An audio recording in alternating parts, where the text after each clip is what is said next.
294 আসনে ভোট সম্পন্ন হয়েছে, 87টি গণনা কেন্দ্র তৈরি করা হয়েছে। আর এবার গণনা কেন্দ্রগুলির নিরাপত্তা বাড়াতে বিশেষ পদক্ষেপ নির্বাচন কমিশনের তরফে গ্রহণ করা হলো। কমিশনের তরফে গণনা কেন্দ্রগুলির নিরাপত্তা বাড়াতে বিশেষ পদক্ষেপ নির্বাচন কমিশনের। 294 আসনে ইতিমধ্যেই সম্পন্ন হয়েছে নির্বাচন, 87টি গণনা কেন্দ্র তৈরি করা হয়েছে। সেখানে ইতিমধ্যেই আমরা জানি যে ইভিএম মেশিন পৌঁছতে আরম্ভ করেছে। আর এবার বিশেষ পদক্ষেপ নির্বাচন কমিশনে।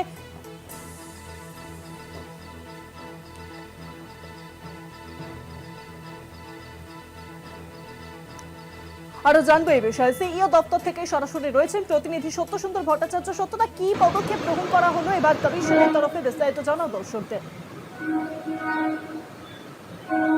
দেখো, আগামী 4 মে গোটা রাজ্যের এই বিধানসভা নির্বাচনের গণনা, 87টি গণনা কেন্দ্রে গোটা রাজ্যের এই গণনা প্রক্রিয়া হবে। তার আগে গণনা কেন্দ্রগুলোর নিরাপত্তার ব্যবস্থা এবং সামগ্রিক যে পরিকাঠামো তা নিয়ে কড়া নির্দেশ জারি করলো জাতীয় নির্বাচন কমিশন। প্রত্যেকটা যাতে সঠিকভাবে থাকে, শুধু তাই নয়, গণনা কেন্দ্রে প্রবেশের ক্ষেত্রেও কিন্তু নতুনভাবে কিউআর কোড বেস সচিত্র পরিচয়পত্র থাকবে, এমনটাই কিন্তু নির্দেশ জারি করেছে জাতীয় নির্বাচন কমিশন। ত্রিস্তরীয় নিরাপত্তা রাখা হচ্ছে। প্রথম দুটি পর্যায়ে যে সচিত্র পরিচয়পত্র যারা ঢুকবেন তাদের সচিত্র পরিচয়পত্র চেক করবেন রিটার্নিং অফিসার, এবং একেবারে তৃতীয় পর্যায়ে বা গণনা কেন্দ্র যেখানে কাউন্টিং হল রয়েছে সেই জায়গায় কিন্তু প্রবেশের ক্ষেত্রে কিউআর কোড বেস যে সচিত্র পরিচয়পত্র, সেই পরিচয়পত্র স্ক্যান করে তবেই কিন্তু সেখানে ঢুকতে পারা যাবে। গণনার যারা কাউন্টিং অবজারভার থাকবেন বা গণনার যারা এজেন্ট থাকবেন তাদেরকে যে সচিত্র পরিচয়পত্র দেওয়া হবে সেই সচিত্র পরিচয়পত্র কিউআর কোড বেস থাকবে, অর্থাৎ কোনোভাবেই বাইরের কোনো বহিরাগত মানুষ যাতে সেখানে গণনা কেন্দ্রের ভেতরে প্রবেশ করতে না পারেন সেই বিষয়ে করা নির্দেশ নির্বাচন কমিশনের। এবং যে ত্রিস্তরীয় নিরাপত্তা থাকবে, সেখানে যেরকম রাজ্যের সশস্ত্র পুলিশ থাকবে একেবারে বাইরের, একেবারে গণনা কেন্দ্রের ভেতরে থাকবে কিন্তু কেন্দ্রীয় বাহিনী। ফলে সব মিলিয়ে ইতিমধ্যেই এই প্রত্যেকটি গণনা কেন্দ্রের নিরাপত্তার বিষয় নিয়ে কিন্তু কড়া নির্দেশ জারি করেছে নির্বাচন কমিশন। কোনোভাবেই যাতে অবৈধ জমায়েত না হয় সেই বিষয়টিকেও কিন্তু নিশ্চিত করার কথা বলা হয়েছে। গণনা কেন্দ্রের যে 100 মিটার দূরত্ব রয়েছে তার মধ্যে কিন্তু ভারতীয় ন্যায় সংহিতা বিএনএস এর 163 ধারা বলবৎ থাকছে, অর্থাৎ কোনোভাবেই সেখানে অবৈধভাবে কোনো জমায়েত করা যাবে না। মিডিয়া পার্সন যারা রয়েছেন, যারা গণনা কেন্দ্রে থাকবেন তাদের জন্য কিন্তু আলাদা একটা জায়গা নির্দিষ্ট করা হয়েছে।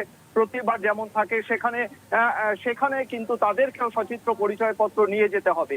অন্যদিকে প্রত্যেকটি গণনা কেন্দ্রের এবং গণনা প্রক্রিয়ায় যাতে স্বচ্ছতা বজায় রাখা হয় এবং সেখানে গণনা কেন্দ্রগুলোর নিরাপত্তা এবং এই গণনার যারা কর্মী রয়েছেন তাদের দক্ষতা, এই বিষয়গুলোকে নিশ্চিত করতে হবে। এবং বিভিন্ন রাজ্যের যারা মুখ্য নির্বাচনী আধিকারিক রয়েছেন, অর্থাৎ 5টি রাজ্যে যে বিধানসভা নির্বাচন হয়েছে সেই 5টি রাজ্যের গণনাই কিন্তু আগামী 4 মে হতে চলেছে। ফলে প্রত্যেকটি রাজ্যের এই 5 রাজ্যের মুখ্য নির্বাচনী আধিকারিক, যারা বিভিন্ন জেলা নির্বাচনী আধিকারিক রয়েছেন, ডিইও রয়েছেন এবং রিটার্নিং অফিসার রয়েছেন, তাদেরকে কিন্তু এমনটাই নির্দেশ দিয়েছে জাতীয় নির্বাচন কমিশন। শুধুমাত্র এ রাজ্যের ক্ষেত্রে কলকাতায় যেরকম শুধুমাত্র কলকাতা উত্তর এবং দক্ষিণ এই মিলিয়ে 11টি বিধানসভা আসনের গণনা হবে, তার মধ্যে 7টি বিধানসভা আসনের গণনা হবে নেতাজি ইন্ডোর স্টেডিয়ামে এবং বাকি 4টি হবে দক্ষিণ কলকাতার বিভিন্ন কাউন্টিং ভেন্যুতে। অন্যদিকে জেলার যে সমস্ত জায়গায় গণনা হবে সেই গণনা কেন্দ্রগুলিতে নিরাপত্তা যাতে নিশ্ছিদ্র থাকে, আঁটোসাঁটো থাকে এবং বিশেষ করে এই সচিত্র পরিচয়পত্র দেখিয়ে তবেই যাতে নির্দিষ্ট বৈধ ব্যক্তি তিনি গণনা কেন্দ্রের ভেতরে ঢুকতে পারেন। এবং কাউন্টিং অবজারভার বা সেই গণনার যিনি এজেন্ট রয়েছেন তিনি ছাড়া অন্য কোনো ব্যক্তি তারা কিন্তু গণনা কেন্দ্রের বহিরাগত কাউকে গণনা কেন্দ্রের ভেতরে ঢুকতে দেওয়া যাবে না। অর্থাৎ গোটা প্রক্রিয়ায় স্বচ্ছতা এবং একই সঙ্গে নিরাপত্তা নিশ্চিত করতে চাইছে নির্বাচন কমিশন এবং সেই লক্ষ্যেই ইতিমধ্যে নির্দেশ জারি করা হয়েছে।